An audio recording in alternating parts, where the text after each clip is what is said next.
Hi friends, ఈ వీడియోలో మనం రోజువారీ రాశి ఫలాలలో ధనుస్సు రాశి వారి గురించి తెలుసుకుందాం. అంతకన్నా ముందు చిన్న రిక్వెస్ట్ ఫ్రెండ్స్, ఈ వీడియో మొదటగా చూస్తున్నట్లయితే లైక్ చేయండి, షేర్ చేయండి, అలాగే సబ్స్క్రైబ్ చేయడం అసలు మర్చిపోవద్దు. మీ యొక్క సపోర్ట్ నాకు ఎంతో అవసరం. ఇక ఈరోజు ధనుస్సు రాశి వారికి చూసుకున్నట్లయితే ఉద్యోగస్తులు ఎవరైతే ఉన్నారో వారు పనిచేస్తున్న చోట కొందరి ప్రవర్తన మానసికంగా చికాకు పరుస్తుంది.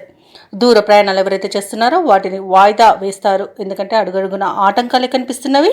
అలాగే చిన్న చిన్న వాహన ప్రమాదాలు కూడా ఉన్నవి. ఇక వృత్తి వ్యాపారాలలో ఎవరైతే ఉన్నారో వారి యొక్క వ్యాపారాలు ఈరోజు నిదానంగా సాగుతాయి. దైవచింతన పెరుగుతుంది. దేవాలయాలను సందర్శిస్తారు. దేవాలయాలను సందర్శించినప్పుడు మీరు ముఖ్యంగా గుర్తుంచుకోవాల్సింది మీ ఇష్ట దైవం యొక్క ఆరాధన అనేది మీకు మంచి చేస్తుంది, కాబట్టి తప్పకుండా దిశగా ప్రయత్నించండి.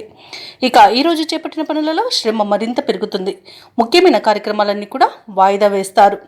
ఇక ఈరోజు విద్యా నష్టాన్ని, ఉద్యోగ నష్టాన్ని, అలాగే వ్యాపార నష్టాన్ని ధనుసు రాశి వారు ఎదుర్కొంటారు. కళాకారులకు అవమానాలు జరుగుతాయి. అలాగే నూతన వ్యాపారాన్ని ప్రారంభించకపోవడమే ఈరోజు మేలు చేస్తుంది.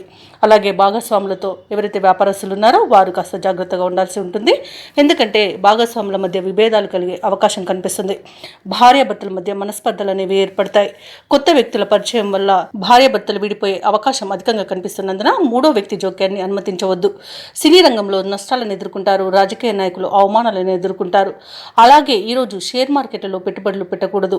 వ్యవసాయదారులు ఎవరైతే ఉన్నారో వారు విత్తనాల విషయంలో మోసపోయే అవకాశం అయితే కనిపిస్తుంది. భూక్రయ విక్రయాలలో ఎవరైతే రియల్టర్స్ ఉన్నారో వారు నష్టాలను ఎదుర్కొంటారు. వైద్యులకు అధిక శ్రమ అనేది తప్పకపోవచ్చు. అవసరాలకు తగినంత సొమ్ము అందక ఇబ్బంది పడతారు. కష్టపడ్డా ఫలితం శూన్యంగా ఉంటుంది. ముఖ్యమైన కార్యక్రమాలు పూర్తి చేయడంలో ఇతరుల సహాయాన్ని కోరవలసి వస్తుంది. ఇక ఆకస్మిక ప్రయాణ సూచనలు కూడా కనిపిస్తున్నవి. అలాగే ఇంట బయట మీకు వ్యతిరేకత అనేది పెరుగుతుంది. ఇక సహనంతో మెలగాల్సిన రోజుగా చెప్పవచ్చు. అనారోగ్యంతో కొంత అవస్థ పడవలసి ఉంటుంది. ఔషధ సేవనం చేయండి. తగ్గకపోతే వైద్య సంప్రదింపులు మాత్రం తప్పకుండా చేయండి. ఇక ఇంటి నిర్మాణ యత్నాలు ఎవరైతే చేస్తున్నారో వాటిని వాయిదా వేయవలసి వస్తుంది. వ్యాపార వాణిజ్యవేత్తలు ఎవరైతే ఉన్నారో వారి యొక్క వ్యాపార లాభాలను ఆర్జనలో వెనుకబడతారు. ఇక ప్రభుత్వ ఉద్యోగస్తులు ఎవరైతే ఉన్నారో వారు విధుల్లో తగు జాగ్రత్తలు పాటించాల్సి ఉంటుంది. ఇక పారిశ్రామిక వర్గాల వరకు కొన్ని వివాదాలు నెలకొంటాయి. విద్యార్థులు సమస్యలను అధికంగా ఎదుర్కొంటారు. ఈరోజు ముఖ్యంగా మహిళలకి కుటుంబంలో చికాకులు అనేవి ఎదుర్కోవాల్సి వస్తుంది. అలాగే ఈరోజు ధనుసు రాశి వారికి అదృష్ట రంగు ఆకుపచ్చ, ప్రతికూలమైన రంగు పసుపు, అదృష్ట సంఖ్య 5. ఈరోజు ధనుసు రాశి వారు శివస్తోత్రాలు పారాయణం చేయడం, అలాగే సుబ్రహ్మణ్య స్వామి ఆరాధన చేయడం వలన మంచి శుభ ఫలితాలను పొందుతారు. అలాగే పనులలో వచ్చే ఆటంకాలని ఎదుర్కోగలుగుతారు.